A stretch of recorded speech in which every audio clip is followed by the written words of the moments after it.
एक छोटे से गांव में रहता था रामू, एक साधारण किसान। उसकी जिंदगी सूखी धरती की तरह बंजर हो चुकी थी। लगातार सूखा पड़ा था, फसलें मुरझा गईं और कर्ज का बोझ इतना बढ़ गया कि रामू की आंखों में आशा की किरण तक नजर न आती। रातें बेचैनी भरी गुजरतीं और दिन भर वो खेतों में घूरता रहता, जैसे आसमान से कोई दया की बूंद गिर जाए। उसकी पत्नी सीता और दो छोटे बच्चे भूख से तड़पते, लेकिन रामू के पास जवाब न था। भगवान, क्या अब कोई रास्ता बचा है? वो अक्सर आकाश की ओर देखकर पुकारता।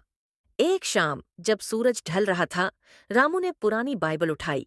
सालों से धूल खा रही थी वो, लेकिन आज मन ने कहा, शायद इसमें कुछ हो। पन्ने पलटते हुए उसके नजर पड़े भजन संहिता 33, 18 से 19 पर। परंतु यहोवा उन पर दृष्टि रखता है जो उन पर भरोसा करते हैं, जो उसकी भलाई के भरोसे पर आश्रित रहते हैं। वह उन सब को छुड़ाता है, वह उनकी जान को मृत्यु के जाल से छुड़ाता है। ये शब्द उसके हृदय में उतर गए। रामू रो पड़ा।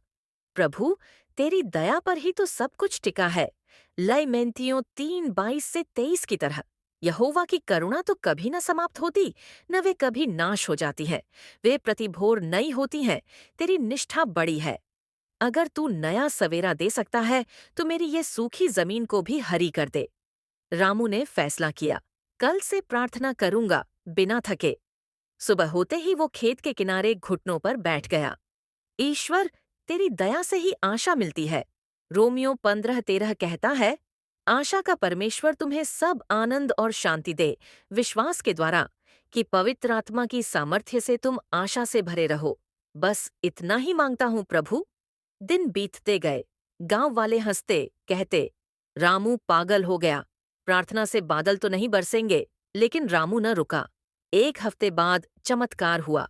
आकाश में काले बादल घिर आए। पहले तो बूंदें टपकीं, फिर झमाझम बारिश हुई। खेत पानी से लबालब हो गए।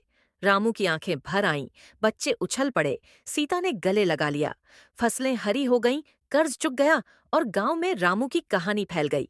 वो कहता, ईश्वर की दया से ही आशा मिली। यशायाह 40:31 की तरह। पर जो यहोवा पर प्रतीक्षा करते हैं, वे नया बल प्राप्त करेंगे। वे उकाबों की भांति उड़ेंगे, दौड़ेंगे और न थकेंगे, चलेंगे और न मुरझाएंगे।